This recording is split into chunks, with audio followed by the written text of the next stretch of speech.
नमस्कार दोस्तों, welcome back to English Guru Dheeraj दम्बीवाल। Students, आज हम पढ़ेंगे सीबीएसई क्लास 10th की फर्स्ट फ्लाइट बुक की पोइम है द बॉल पोइम, जिसे लिखा है जॉन बेरीमैन ने। इस पोइम में जो पोइट है वो बताते हैं कि एक लड़का जो होता है वो अपनी बॉल को खो देता है और उसकी जो बॉल खोती है, उसकी बॉल का खोना उसके लिए एक सीखने का एक टर्निंग पॉइंट होता है कि किस तरीके से उस वो बॉल को खो देता है और वो उस खोई हुई बॉल से क्या सीखता है, और वो मैसेज देता है कि किस तरीके से लोग अब इस वर्ल्ड के जो लोग हैं किस तरीके से अपनी चीज़ को खो जाते हैं और एट लास्ट वो उस चीज़ खोई चीज़ को भूल भी जाते हैं। तो इस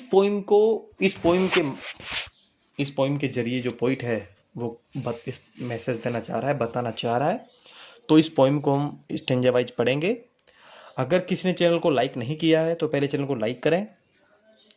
अब सुनिएगा कि what is the boy now, what is the boy now who has lost his ball, what is he to do, I saw it go merrily bouncing down the street and then merrily over there it is in the water। What is the boy now, अब बच्चा क्या है, who has lost his ball, जिसने अपनी गेंद खो दी है। What is the boy now, what is the boy now, अब लड़का क्या है जिसने अपनी बॉल खो दी है। अब लड़का क्या है जिसने अपनी बॉल को खो दिया है। Who has lost his ball, जिसने अपनी बॉल खो दिया है। What is he to do, अब उसे क्या करना है। आई सा इट गो, अब उसे क्या करना है। आई सा इट गो, मैंने जाकर देखा। या जो पोइट है वो पोइट देखता है कि it go merrily bouncing down the street, वह लड़का खुशी से उछलते हुए गलियों में आ रहा है। किधर आ रहा है वो, उछलते गलियों में आ रहा है और पानी की तरफ लड़का जा रहा है। यानी इस पोइम में, इस स्टेंजा में पोइट बताना चाह रहा है कि अब बच्चा क्या है जिसने अपनी बॉल को खो दिया है, अब उसे क्या करना है। पोइट बताता है कि मैंने इसे खुशी से उछलते हुए स्ट्रीट्स में, गलियों में जाते हुए मैंने इसको देखा और खुशी से अदृश्य होते फिर पानी में मैंने इसको जाते हुए मैंने इसको देखा।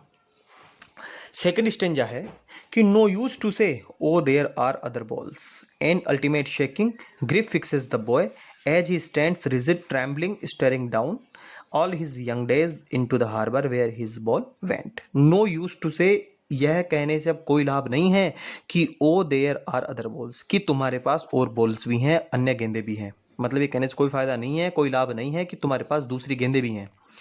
एन अल्टीमेट शेकिंग, और अल्टीमेट फाइनल जिसे कह सकते हैं, एन अल्टीमेट, उसको जो अंतिम शेकिंग जो झटका लगा, ग्रिफ फिक्सेस द बॉय, मतलब मतलब दुखी जो लड़का था, उस दुखी लड़के को एक अंतिम झटका, दुख देने वाला जो झटका था, अंतिम झटका था, वो क्या था कि एज स्टैंड्स, जैसे वह कैसे खड़ा था, एज ही स्टैंड्स, वह खड़ा था रिजिड, कांपते हुए, लड़का कांपते हुए।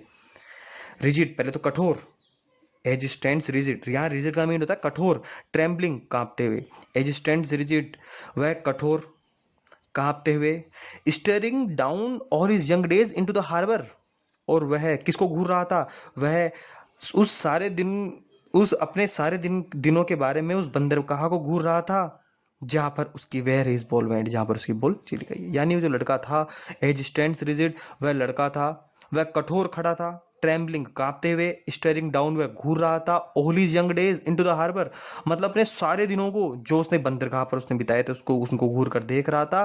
वेयर हिज बॉल वेंट, जहां उसकी बॉल खोई हुई है। मतलब कवि कह रहा था कि ये कहने से कोई लाभ नहीं है कि उसके पास और गेंदे भी हैं। एक अंतिम झटका देने वाला दुख लड़के को हिला देता है, जैसे वह कठोर रूप से कांपता हुआ अपने सारे दिनों के बारे में उस बंदरगाह में घूर कर देखता है जहां उसकी गेंद चली गई थी। आई होप आपको समझ में आ रही होगी पोइम। थर्ड स्टेंजा है, I would not intrude on him, I would not intrude on him, a dime another ball is worthless now he sense first responsibility in a world of possessions. I would not intrude on him, मैं उसमें अनुचित रूप से नहीं घुसूंगा। Intrude, enter करना forcefully, यानी अनुचित रूप से घुसना, कि मैं उसमें अनुचित रूप से नहीं घुसूंगा। ए डाइम, एक डाइम कहते हैं करेंसी को, अनदर बॉल्स, कि दूसरी गेंद को इज वर्थलेस, दूसरी गेंद को खरीदना भी क्या है, बेकार है। दूसरी गेंद को लेना, ए डाइम एक करेंसी देके मान लो अनदर बॉल हम ले लेंगे, वो वर्थलेस, वो बेकार है।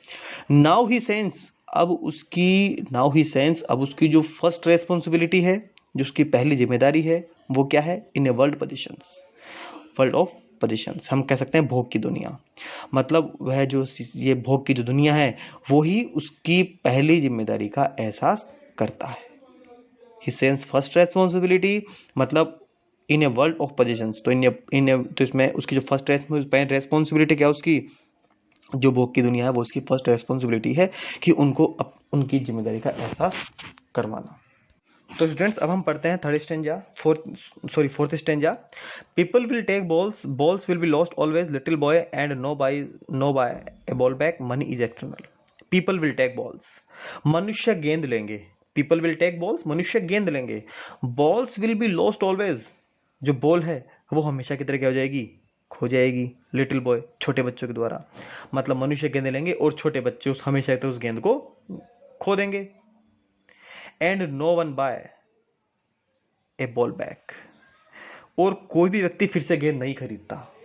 क्यों कि मनी इज एक्सटर्नल। मनी क्या है, एक्सटर्नल है, मनी बाह्य है। मनी मतलब मनी इज एक्सटर्नल, मनी बाह्य है, मनी जो धन है वो बाह्य है। मतलब मनुष्य, पीपल विल टेक बॉल्स, मनुष्य गेंद लेंगे।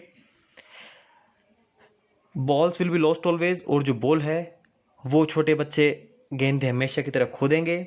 And no one buy a ball back, और कोई बॉल को दोबारा पुनः नहीं खरीदेगा, क्योंकि मनी इज एक्सटर्नल, क्योंकि मनी क्या है वो एक्सटर्नल, मनी बाह्य है। ही इज लर्निंग, वह सीख रहा है। He is learning well behind his displayed eyes the epistemology of loss, how to stand up, knowing what every man must one day know and most know many days how to stand up. He is learning, वह सीख रहा है। well behind his disparate eyes the epistemology of laws, वह सीख रहा है, क्या सीख रहा है, well behind his disparate eyes, यानी पॉइंट कहना चाह रहा है the epistemology of laws, the epistemology of laws। Students, epistemology होता है नेचर ऑफ लॉस, मतलब हानि का अर्थ बताना, उसकी हालत, कंडीशन बताना। तो ही इज लर्निंग, वह सीख रहा है well behind his displayed eyes, अपनी निराशा भरी आंखों के पीछे क्या सीख रहा है, एपिस्टेमोलॉजी ऑफ लॉस, मतलब उस हानि को सीख रहा है। मतलब जो पॉइंट बताना चाह रहा है कि वह अपनी निराशा भरी आंखों के पीछे वह इस हानि का अर्थ सीख रहा है। हाउ टू स्टैंड अप, कि अब वह कैसे खड़ा रहे। नोविंग दैट, वह सब कुछ जानते हुए कैसे खड़ा रहे, कि what every man must one day know, कि जिसे हर एक व्यक्ति, एवरीवन हर एक व्यक्ति, must one day know and most know many days, जिसे हर एक व्यक्ति को एक दिन जानना चाहिए। एवरी मैन, प्रत्येक व्यक्ति को वन डे जानना चाहिए, नो मतलब एक दिन प्रत्येक व्यक्ति को जानना चाहिए। And most know many days how to stand up, एक दिन जानना चाहिए। और काफ़ी व्यक्ति काफ़ी दिन तक जानते हैं कि हाउ टू स्टैंड अप, कि वह कैसे खड़े रहें। लास्ट की 2 लाइन्स वापस देखिए कि knowing what every man, knowing how to stand up, knowing what every man, how, कि वह यह जानते हुए कि कैसे खड़ा रहे। एवरी मैन, की प्रत्येक व्यक्ति, हर एक व्यक्ति, मस्ट वन डे नो, हर एक व्यक्ति को मस्ट, उसको जानना चाहिए, वन डे एक दिन, मतलब हर एक व्यक्ति को एक दिन जानना चाहिए। And most know many days, और काफ़ी व्यक्तियों को तो काफ़ी दिनों तक जानते हैं।